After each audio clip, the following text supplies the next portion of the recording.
Hi friends, welcome to our channel. ఆయన ఏ వేషం వేసినా దానికి ఒక ప్రత్యేక గుర్తింపు. కోటన్న అని ముద్దుగా పిలుచుకునే సహచర నటులు, తంబి, వారి అని ఆయన తెరపై పిలిచే పిలుపులు ఆడియన్స్కి ఎంతగానో వినసొంపుగా ఉంటాయి. నైజాం యాస అయినా మిగతా భాషలైనా తన నటనకు తగ్గట్లుగా మార్చుకోవటం ఆయన తరీక. కడుపుబ్బ నవ్వించటంలో, క్రోధత్వంలో బయట పెట్టడంలో ఆయనదో ప్రత్యేక మార్కు. కృష్ణా జిల్లా కంకిపాడుకు చెందిన డాక్టర్ కోట సీతారామాంజనేయులు సంతానమే కోట శ్రీనివాసరావు. కోట 1945 జూలై 10న జన్మించాడు. తండ్రిలా డాక్టర్ కాకపోయినా నటనపై ఎంతో ఇష్టంతో బ్యాంకు ఉద్యోగాన్ని వదిలేసుకున్నాడు.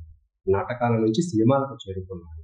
ప్రాణం ఖరీదుతో మొదలైన ఆయన నటన తెలుగు, తమిళ, హిందీ, కన్నడ భాషల్లో అప్రతిహితంగా కొనసాగింది. క్యారెక్టర్ ఏదైనా సరే దానికి ఒక మేనరిజం తగిలించి ఆకట్టుకోవడం ఆయనకున్న ప్రత్యేకత.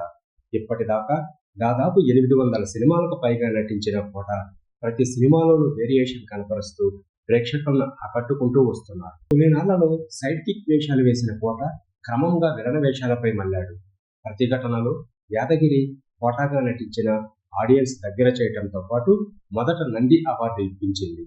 అయితే ఆయన మరుసటి సినిమానే ఆయనకు ఊహించని కామెడీ కోణాన్ని పరిచయం చేసి ఆ టైంలో 1,00,000 మందిని, తర్వాత కాలంలో కోట్ల మందిని అభిమానులను తయారు చేసుకున్నాడు కోట.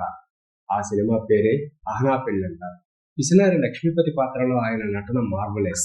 ఇక ఆ తర్వాత వరుసగా విలన్ పాత్రలో మెప్పించిన ఆయన మధ్య మధ్యలో కామెడీ మిక్స్ చేసి విలనిజంతో అలరించాడు.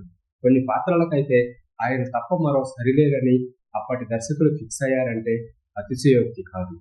అంతెందుకు, గణేష్లో హోమ్ మినిస్టర్ సాంబశివుడి లాంటి పాత్రలైతే కోట తప్ప మరొకరిని ఊహించుకోవటం ఎవరికైనా కష్టంగానే అనిపిస్తుంది. 90వ దశకంలో కోట సినీ ప్రయాణం జెట్ స్పీడ్తో సాగింది. మెయిన్ విలన్, కామెడీ విలన్ గానే కాకుండా విలన్ పక్కన ఉంటూ గోడ మీద పిల్లి తరహా క్యారెక్టర్లోనూ అలరించారు. ఆ టైంలో వచ్చిన బాబు మోహన్ కోట శ్రీనివాసరావు కాంబినేషన్ గురించి ప్రత్యేకంగా చెప్పనక్కర్లేదు. అన్నా అన్నా అంటూ కోటను బాబు మోహన్ బురుడి కొట్టించడాలు, వెనక్కి తిరిగి తన్నడాలు సన్నివేశాలు రిపీట్ మోడ్లో చూసి నమ్ముకునే వాళ్ళు ఆడియన్స్. మిగిలిన దర్శకుల మాటేమిటో కానీ కోటాలోని కామెడీ కోణాన్ని దర్శకుడు ఈవీవి సత్యనారాయణ వాడుకున్నంతగా ఇంకెవరూ వాడుకోలేకపోయారు.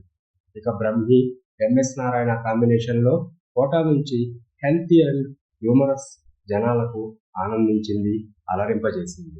ఇకపోతే కోటాకు వివాదాలు కొత్తవి కాదు. పరభాషా నటులను విలంగా తీసుకోవడంపై బహిరంగానే అసంతృప్తి వ్యక్తం చేసిన ఆయన కూడా ఇతర భాషల్లో నటించిన ప్రస్తావనలో విమర్శలను ఎదుర్కొన్నాడు. అయితే నటన రాని వాళ్ళను తీసుకోవటం గురించి తాను మాట్లాడారని తర్వాత క్లారిటీ ఇచ్చారు కోట. కోట నుండి వెలువడిన డైలాగులు చాలా ప్రత్యేకంగా అనిపిస్తాయి. రాజకీయ నేపథ్యంలోని సినిమాల్లో కోట నటన గురించి ప్రత్యేకంగా చెప్పుకోవాలి. పొలిటీషియన్గా ఆయన నటన మరింత ప్రత్యేకంగా తెరపై కనిపిస్తుంది. ప్రతిఘటన నుండి మొదలై శత్రువు, గాయం, గణేష్, లీడర్, ఛత్రపతి ఇలా ఎన్నో ముఖ్యమైన సినిమాల్లో రాజకీయ నట వెలువడే డైలాగులు ఎప్పటికీ గుర్తుండిపోతాయి. 19వ దశకంలో 2000 సంవత్సరాల్లో తన డబ్బింగ్ వాయిస్తో కూడా అలరించాడు.